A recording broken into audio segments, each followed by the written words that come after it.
ગુજરાતમાં આપનું સ્વાગત છે। માણાવદરના પ્રાચીન રામ મંદિરે અધિક માસની ભવ્ય ઉજવણી। પવિત્ર અધિક માસ નિમિત્તે માણાવદર શહેરમાં ઠેર ઠેર ધાર્મિક અને આધ્યાત્મિક કાર્યક્રમોનું સુંદર આયોજન થઈ રહ્યું છે। સમગ્ર પંથકમાં ભક્તિમય માહોલ જોવા મળી રહ્યો છે, જેમાં શ્રદ્ધાળુઓ હંસે હંસે વિવિધ ધાર્મિક ઉત્સવોમાં સહભાગી થઈ રહ્યા છે।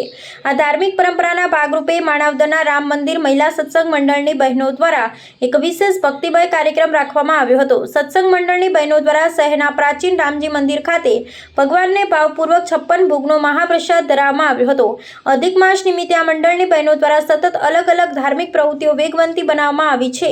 રામ મંદિર ખાતે આયોજિત આ ઉત્સવમાં માત્ર અન્નકૂટ જ નહીં, પરંતુ સત્સંગ મંડળની બહેનો દ્વારા ભગવાનના ભજનો સાથે રાસની રમઝટ પણ બોલાવવામાં આવી હતી।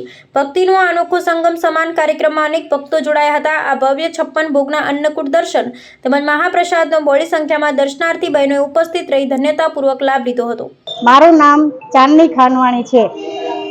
માણાવદરમાં આવેલ ઐતિહાસિક રામ મંદિર બહુ જ વખણાયેલું મંદિર છે। અહીંયાની ખાસિયત રામ મંદિરની એ છે કે અહીંયા દરેક વિવિધ પ્રકારના ઉત્સવો મનાવવામાં આવે છે। જેમ કે પરસોત્તમ મહિનામાં અહીંયા આજે અંકોટના દર્શન હતા અને ઉજવણી કરવામાં આવે છે। તે ઉપરાંત અહીંયા અલગ અલગ પ્રકારની ઉજવણી કરવામાં આવે છે, જેમ કે દાન પુણ્ય થાય છે, જેમ કે સપ્તાહ થાય છે, સત્યનારાયણની પૂજા કરવામાં આવે છે અને અલગ અલગના ઉત્સવો પણ મનાવવામાં આવે છે। અને થેન્ક યુ। મારું નામ બીના ઝીંઝુવાડિયા છે। અહીંયા માણાવદરમાં રામ મંદિર ખાતે મહિલા મંડળ સત્સંગ દ્વારા અન્નકોટનું આજે 56 ભોગનું આયોજન કરેલ છે। તો સર્વ મહિલાઓએ રાસ દ્વારા આયોજન કર્યું હતું અને બધા મહિલાઓ રોજ સાંજે સત્સંગ કરીએ છીએ, અલગ અલગ ઉત્સવો દ્વારા ઉજવણી કરીએ છીએ અને બધા વૈષ્ણવોને દર્શનનો આનંદ થાય છે। ખૂબ જ અહીંયા અલગ અલગ કાર્યક્રમો થાય છે। એક દિવસ દીવડાનું આયોજન કરવામાં આવ્યું હતું।